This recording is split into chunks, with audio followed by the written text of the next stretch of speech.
My tomato plants are growing so rapidly. I have even had to prune some already a bit, but they really do look so lush and healthy. So I wanted to do a little update and just look at all of my plants and see how they're coming along.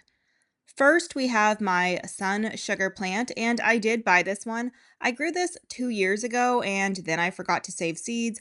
And then last year, I never saw it at any nurseries in time, so I was glad to grab one early this spring for about $2 and change at Grocery Outlet, which is a discount grocery store if you haven't heard of it before.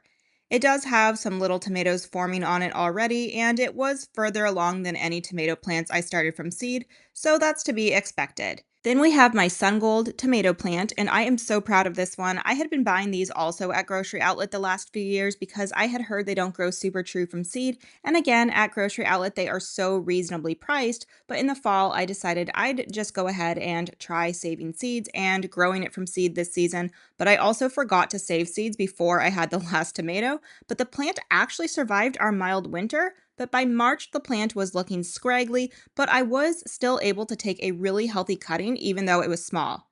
I rooted it in water and transplanted it even though it was pretty small at the time, but once I transplanted it, it did start taking off and hopefully it'll catch up to the others soon, but it does look really good. Next is my cross-pollinated tomato that I've named Indigo Banana because it was a cross of indigo, kumquat, and banana legs. The cross was so delicious, and I did save seeds from last year's plant, so I'm really hoping it didn't cross further and that I wind up with the same tomato as last year because it was really good. These two plants here are the purple tomato plant. I decided to grow two of them because the seeds were expensive and I wanted to make sure I get a good amount to test. These are GMO, which typically isn't great, but these were bred for health by taking anthocyanins from snapdragon flowers so that they can be loaded with antioxidants. So, yes, it is GMO, but not in the bad way that first comes to mind. Then I've got my yellow stuffer over here. This one was slow to start, but it's quickly gaining speed. And same with my yellow pear tomato. This one I had to re-sow long after I had transplanted my other tomato seedlings, but it's doing well and seems to be catching up to the others. And then I actually have some volunteer tomato plants right here, and honestly, I am really curious to see how they grow. They aren't really in a bad spot, so I'm just going to leave them and see what happens with them. I'm not quite sure which variety it is. It may be Isis Candy or Tropical Sunset, since I think that's what was in this area last year. And I didn't sow any Tropical Sunset seeds, but I do have an Isis Candy plant in another raised bed. If I have to end up removing these volunteers, I will. But if I have to, maybe I'll try to put them in a container because why not?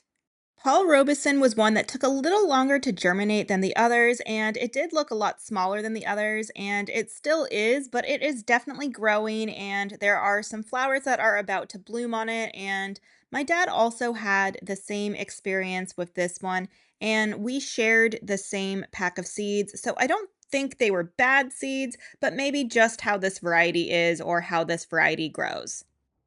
Black Beauty is looking good. It wasn't super productive last year, but it was decently productive when I grew it for the first time 2 years ago.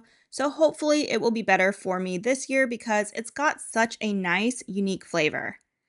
My two black cherry tomato plants are showing so much growth. This variety I grew two of because it's my favorite cherry tomato, and this will be my third year growing it, but for the last 2 years, while it is a prolific variety, I still couldn't get enough of them because they are that good. Then I have the carbon tomato. This is a new one for me this year, and it's looking really great. I'm looking forward to this one because I have heard great things about it. Next is another new to me variety this year, and that is Queen Aliquippa.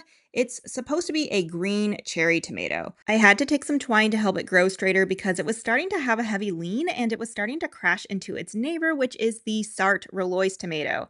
And the Sartre Rollois has never really been super productive for me in the 3 years that I have grown it, But so far, compared to the other years that I have grown it, the plant looks stronger and like it may have an improved performance from previous seasons. And I really hope so because it is as tasty as it is beautiful. This is the last raised bed with tomatoes in it. I was hesitant to plant in it because it doesn't get as much sun as the other beds, but I cut some tree branches to let more light in, so hopefully that will give them a fair shot.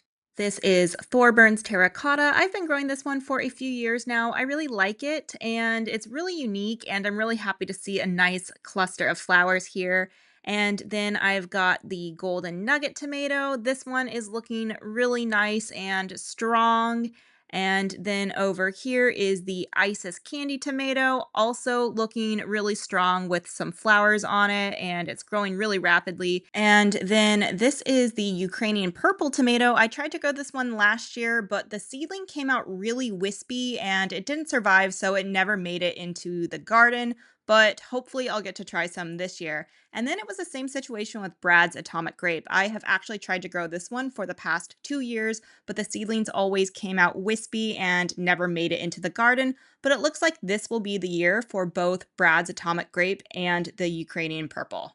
Moving along, we have my container dwarf and micro tomatoes, and this one is orange hat. It's in a very small container because it's a very small tomato plant.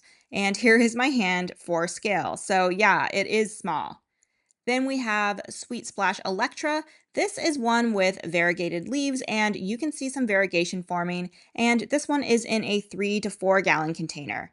In a 3.5 gallon container, I have a tiny Tim tomato plant, and it is tiny but mighty. I should probably prune this one soon.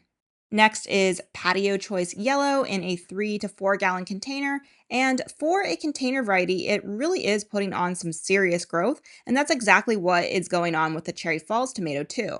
There's so many flowers on it, and it looks like I should get some nice trusses. Next is Geranium Kiss, and I see some buds on the horizon, but nothing has bloomed yet, but the plant does look really strong. And last but not least is Fuzzy Wuzzy, and its fuzzy leaves have formed, and it really is so soft. I kind of feel like this is a novelty variety for the leaves, but the first time I grew it, the plant didn't do well, so I didn't get to try too many tomatoes. So if it does well and I like the tomatoes off of it, then maybe it might not be a novelty grow after all. And skipping over to my dad's garden, his tomato plants are doing great too. We started our seeds around the same time, and he has some late start tomatoes here as well. But for the most part, it seems like my plants are the same size at the same time as his are. And usually his tomato plants are so much larger than mine, even though we start seeds at the same time. So I am hoping this means I'll have a really good tomato year. He's also got some more tomatoes up here on this hill because like me, he ended up growing way more plants than he intended, despite saying he was going to scale back this year. Like father, like daughter, I guess. But hey, between the two of us, it's looking like we will have plenty of tomatoes, and he is growing some varieties that I don't grow, so we'll have a lot of different varieties between us.